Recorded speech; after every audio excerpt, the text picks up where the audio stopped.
there's a knowingness which doesn't require an object. Self-knowledge is informationless. Self-knowledge is not one thing knowing another. Therefore, I don't know if knowledge is an appropriate word. Maybe it's self-knowingness. These are subtleties.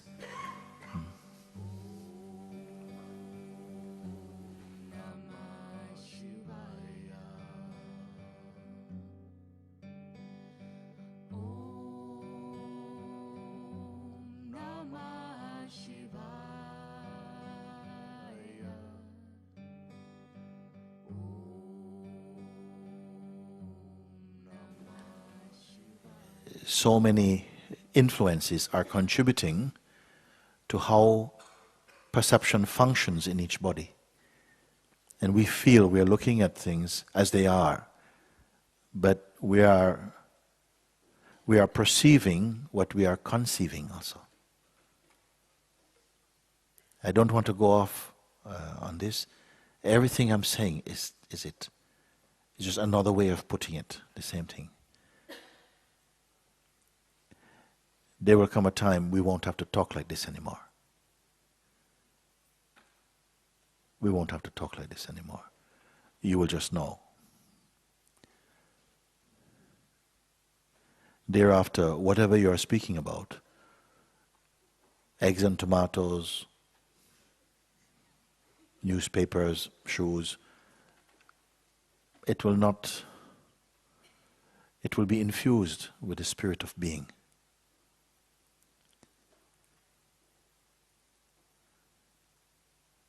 Because suddenly tomatoes become the self, shoes become the self somehow. I don't want to create some kind of mystical thing. It's very simple. It's very simple. It's not that when I see a tomato I'm thinking, oh, this is myself. Of course not. But just you can't help it. What you are somehow colors and permeates everything. Without trying, it is like that. You conceive yourself to be a person, therefore you see all these persons. When you know yourself to be the self, you know you're in the company of the self. It's automatic, you see.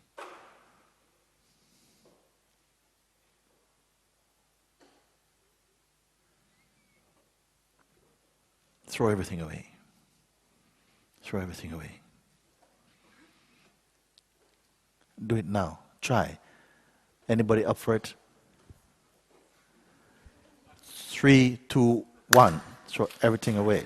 Like this. Throw it. No. Don't just, it's a joke. No. Throw it for a second. Throw everything. And just remain as what remain.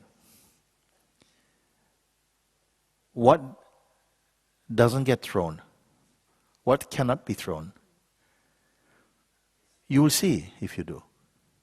Throw everything. For a moment, throw. Maybe you think, oh, no, you cannot really do it. No. It's a bit of a novelty. No, do it. You can switch off from things. Just leave everything. Sometimes when we say this, then you start to see that, oh, I'm holding on to a lot of things and maybe I'm not going to be a full contestant actually. Because there's some things I'm not ready to throw right now. Or if we say yes. Because if I say you have to do 15 things as your sadhana, then you can hide, you know where to hide your stuff in all of that. To kind of pretend like, yeah, I'm doing it. But you have a lot of things to hide. But if I say all of it is in this envelope called yes. Everything is in the yes. Then you start to feel where your some discomforts are coming up, like, I'm coming back. You'll see. And at least, if you don't, and I'm not telling you must, you'll begin to see where your compromises are. And it is worth seeing. Because these are hemorrhaging energy from you, whether you're aware of it or not. It is what makes this lethargic, tamasic energy.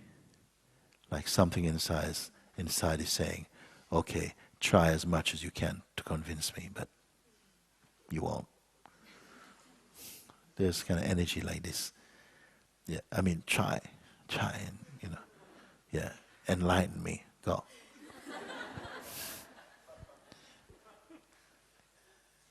And you can be wearing white and all the malas and everything, but something is in denial. I think that was true for me. I felt very, very, very heavy last couple of days. Yes. Yeah. And the heaviness you may be feeling is all these suppressed energies and things previously not recognized, now coming to the surface. And watch Mr. Mind, who will tell you how you're feeling heavy because this is not the right place for you. You see? You should be feeling light, angelic. You're feeling heavy. So, how wise do you have to be? Or how determined? I'm going into this subject and exposing.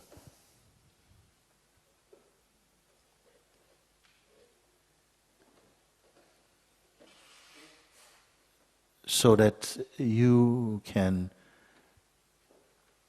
be in the light of your own, not honesty about little things. Actually, I say I can throw all of it. And in a way, all of it can be thrown inside your yes. Out. It can be there. Yeah. Not because the thing in itself is bad, what we're speaking, but the relationship you have with it. The relationship you have. Maybe it's not serving the truth. It's not serving your truth. So you're looking and you're thinking, oh yeah, this inquiry is so hard. It's not. It's very simple, actually. When it is understood, it is like looking in a mirror and seeing your face. It's that. The mirror doesn't tell you, look, I'm a bit busy right now. I have a lot of things to reflect. So just get in the queue or something. Or, I don't like you today. It's not going to be like this. It's the most pure. This is what the mirror of inquiry is, like this. So it's not the inquiry is difficult. It's perhaps that we are postponing something, hiding something. You see?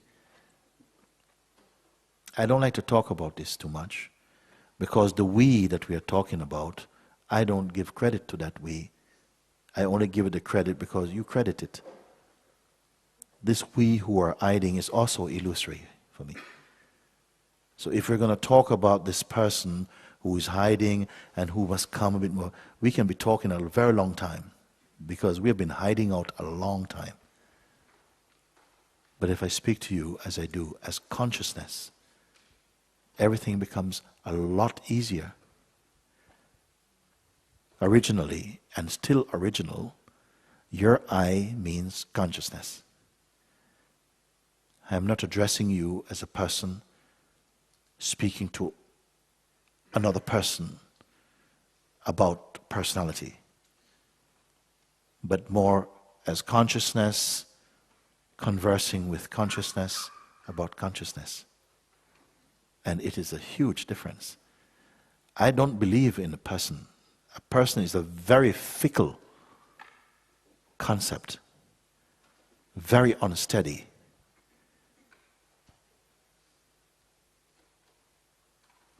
It is yourself as consciousness that is credible, not the person.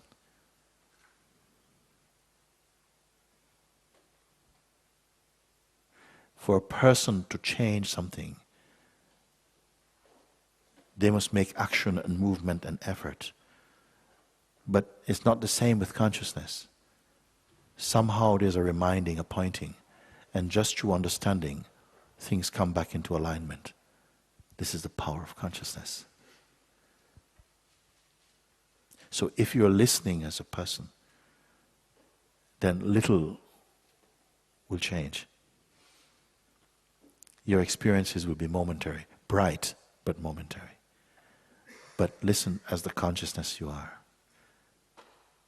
How do you listen as consciousness? You listen, but you're not a listener.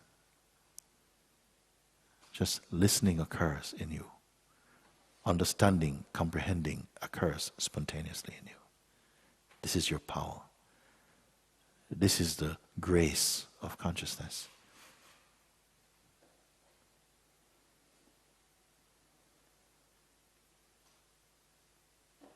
For some of you, there will be no going back. This concept will be burnt here. Going back means what? Sleeping.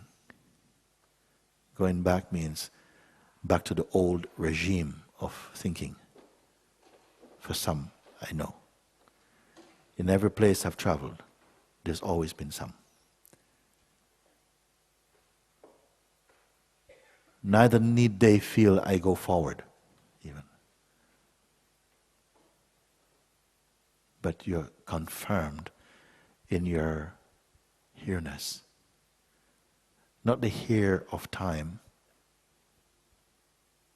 not the now of time, not the here of place, just wherever you go, you're the same.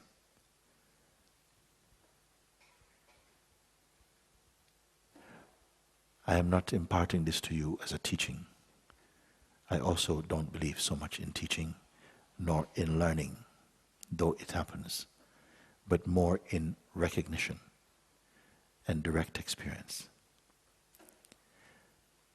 If my words are true, it is you who make them true. It is you who make them come true, because you listen inside your heart and they become alive inside you. Not the words, not just the words, but what they point to somehow recognizes itself. And the stagnant, the suppressed vanishes in the light of the real self.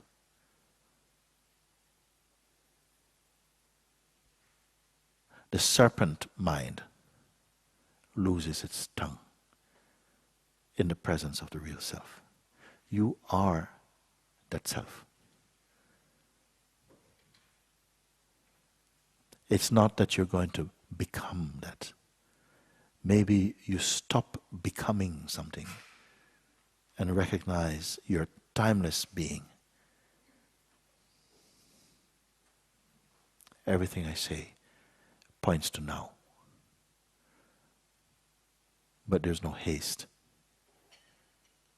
Because there's no haste inside being. There is no knowledge inside being.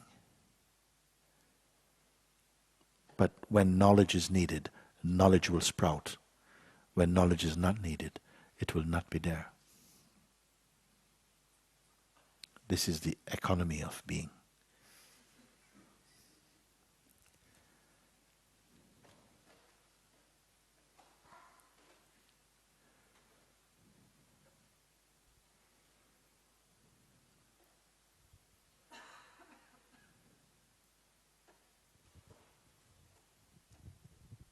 Thank you, Mooji. I feel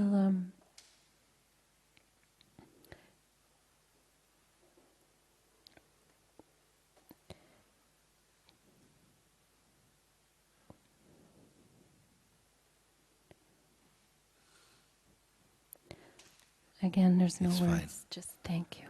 It's fine. I say this thing because I think enough time we've spent in a kind of littleness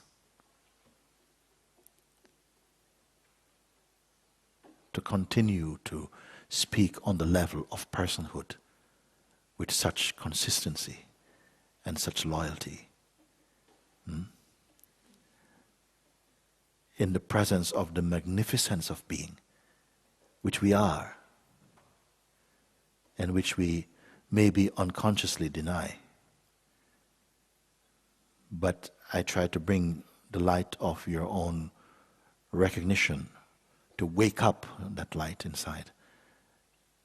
That you see, not just believe. Believe is fine, but not belief only, but discovery, recognition, you see. Trust also is good, and trust is important, but recognition, now it is, you see. And grace is with you. Grace is another name for what we are.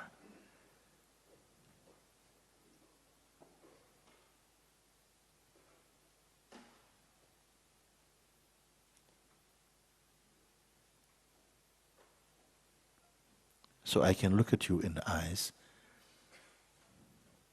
because I see nothing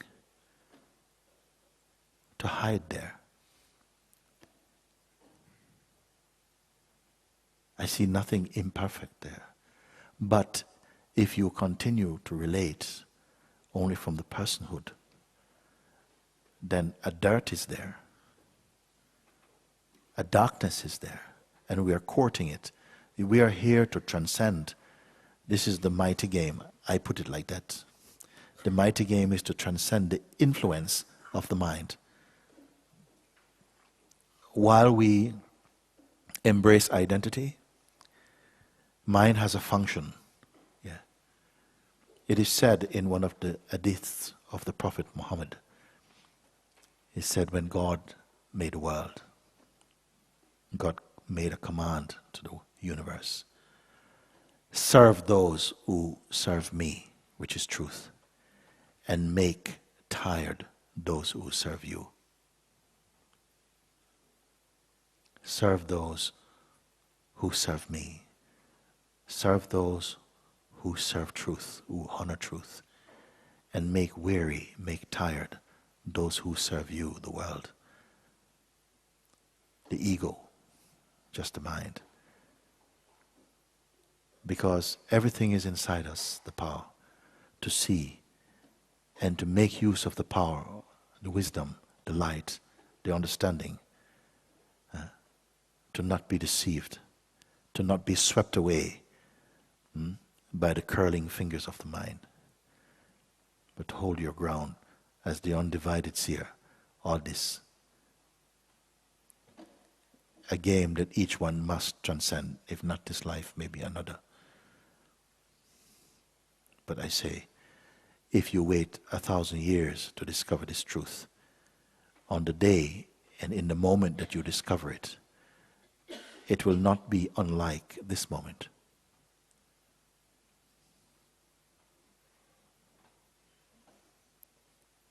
Maybe you have 1,000 years to spend. It doesn't matter. For the timeless, it doesn't matter.